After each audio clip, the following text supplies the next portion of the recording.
Group A, chapter 1, virus ও bacteria. Virus ও bacteria. Virus কি? ভাইরাস ল্যাটিন শব্দটির প্রধান অর্থ হল বিষ। নিউক্লিয় প্রোটিন দিয়ে গঠিত অতি ক্ষুদ্র অকোষীয় ইলেকট্রন আণুবীক্ষণিক রোগ সৃষ্টিকারী যে জৈব সত্তা শুধুমাত্র সজীব কোষে বিভাজিত হয় এবং কোষের বাইরে জড় বস্তুর ন্যায় সাইটোপ্লাজমীয় অঙ্গাণুহীন জৈব বস্তুকে ভাইরাস বলে। ভাইরাসের বৈশিষ্ট্য: 1. ভাইরাস জীব ও জড়ের মধ্যবর্তী পর্যায়ের বস্তু। 2.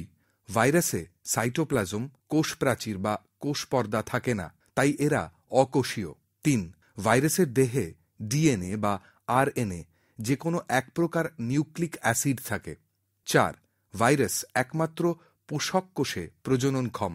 বহিঃকোষীয় দশায় এরা জড়বস্তুর ন্যায় আচরণ করে। 5. ভাইরাস আণুবীক্ষণিক মাইক্রোফিল্টার ছিদ্র দিয়ে সহজেই অতিক্রম করে।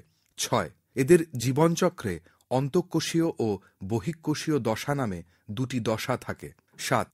ভাইরাস উচ্চ আণবিক ভরসম্পন্ন এবং ভাইরাসের অভিযোজন ও প্রকরণ ক্ষমতা উল্লেখযোগ্য। 8. চলন, শ্বসন, বিপাক ইত্যাদি হয় না। কতগুলি ভাইরাসের সম্পর্কে বিস্তারিতভাবে নিচে আলোচনা করা হল। 1. Influenza virus. এটি একটি প্রাণী ভাইরাস। যে ভাইরাসের মাধ্যমে ইনফ্লুয়েঞ্জা রোগের সংক্রমণ ঘটে তাকে ইনফ্লুয়েঞ্জা ভাইরাস বলে। এর গঠনগত বৈশিষ্ট্যগুলি হল: ক. আকৃতি গোলাকার, দেহ একটি প্রোটিন আবরণী ক্যাপসিড ও ক্যাপসিড মধ্যস্থ নিউক্লিয় প্রোটিন দিয়ে গঠিত। খ. ক্যাপসিড অসংখ্য ক্যাপসোমিয়ার নামে প্রোটিন উপ একক দিয়ে গঠিত। গ. ক্যাপসিডের বাইরে এক বিশেষ মোড়ক থাকে। মোড়কটিকে পেলপোমিয়ার বলে, যা পোষক কোষের লিপিড ও ভাইরাসের প্রোটিন দ্বারা গঠিত। ক্যাপসিডের ভেতরের অংশকে বলা হয় নিউক্লিয়য়েড। এটি নিউক্লিক অ্যাসিড দ্বারা গঠিত বলে একে জিনোম বলে। ঘ. ক্যাপসিডের মধ্যে নিউক্লিক অ্যাসিড বর্তমান। ইনফ্লুয়েঞ্জা ভাইরাসের নিউক্লিক অ্যাসিড হল আরএনএ। ক্যাপসিড ও নিউক্লিক অ্যাসিডকে একত্রে নিউক্লিওক্যাপসিড বলে। উম. বহিরাবরণের বাইরের চারদিকে অসংখ্য স্পাইক থাকে। সেগুলি প্রধানত দু প্রকারের: হিমাগ্লুটিনিন ও নিউরামিনিডেজ।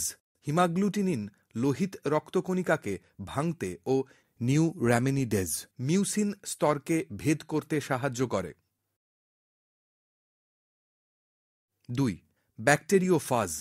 সংজ্ঞা: যে সমস্ত ভাইরাস পোষক হিসেবে ব্যাকটেরিয়াকে ব্যবহার করে এবং তাদের দেহে নিজেদের বংশবিস্তার করে ব্যাকটেরিয়াকে সম্পূর্ণরূপে ধ্বংস করে দেয় তাদের ফাজ ভাইরাস বা ব্যাকটেরিওফাজ বলে।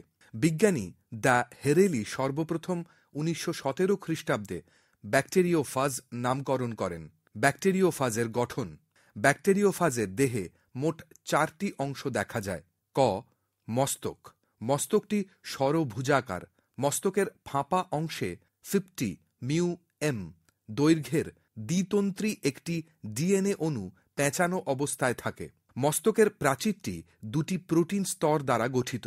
মস্তকটি লম্বায় প্রায় 96 ন্যানোমিটার ও চওড়ায় 65 ন্যানোমিটার হয়। খ. গ্রীবা। মস্তকের নিচের অংশটি হল গ্রীবা।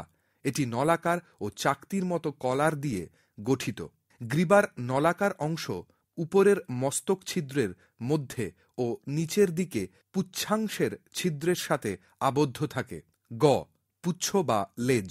গ্রীবার নিচের দিকে নলের মতো অংশকে পুচ্ছ বলে।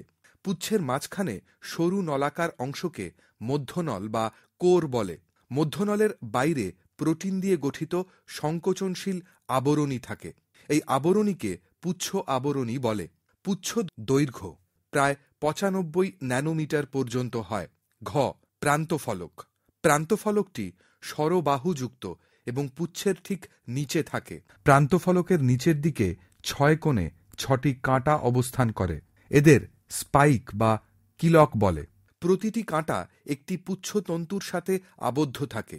পুচ্ছতন্তু ব্যাকটেরিওফাজকে পোষক কোষের প্রাচীরের সাথে দৃঢ়ভাবে আবদ্ধ হতে সাহায্য করে।